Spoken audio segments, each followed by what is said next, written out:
सुंदरी कौन जा रही, उस परम सुंदरी को देख करके भोलेनाथ इतने जो है प्रमुख हो गए, इतने प्रमुख हो गए, इतने कामासक्त हो गए कि उनका जो है शुक्र अस्खलित हो गया।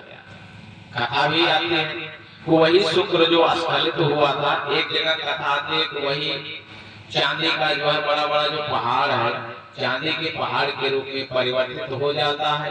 एक कथा आती है कि वही शुक्र जो है ऋषियों के द्वारा सुरक्षित करके बाद में अंजना माता जो पुण्य स्थला अप्सरा थी, अंजना माता के गर्भ में प्रविष्ट करा करके श्री हनुमान जी का अवतार होता है।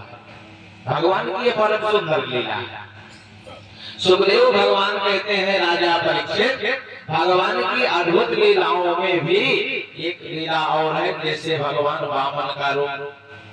इसी के अंतर्गत ये अष्टम स्कंद की कथाएं हैं कि अष्टम स्कंद की कथाएं गज और ग्राह से शुरू होती है। इसी में भगवान वामन का भी अवतार हुआ, कच्छप अवतार हुआ, मोहिनी का अवतार हुआ। भगवान की बड़ी अद्भुत लीला है। तो सुखदेव भगवान कहते हैं कि राजा परीक्षित, आप कथाओं को कुछ भाई अगर नहीं पढ़ाया जाएगा तो कुछ कथाओं को तो प्रणाम किया जाता है कि भगवान को प्रणाम करते हुए भाई आगे बढ़ा जाता है। नहीं तो भगवान की तो भाई इतनी सुंदर हरि अनंत हरि कथा अब कहानी सुने बहुविध सम संता, किस प्रकार से कैसे कौन कहता अपनी अपनी शैली होती है सुनने। बाकी तो भगवान की कथा जो है वो मंगलकारी होती है, हमेशा मंगलकारी रही है कि मंगल भवन अमंगल हारी उमा सहित जय जपत पुरारी, हमेशा मंगल होता है।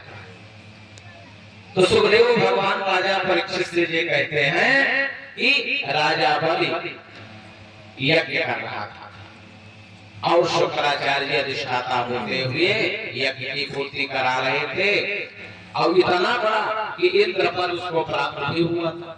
राजा बलि का तपोबल था। तो तब देवता मिलकर के भगवान नारायण के पास गए, कहे प्रभु अभी समय है। कहे बस हम समझ रहे थे कब से आप परेशान करते चले आ रहे हो।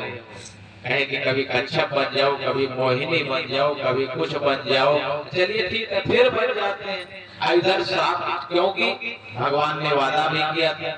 भगवान से वादा हुआ था क्या कि अदिति माता ने कहा था कि प्रभु आपको हमारे गर्भ से जन्म लेना पड़ेगा।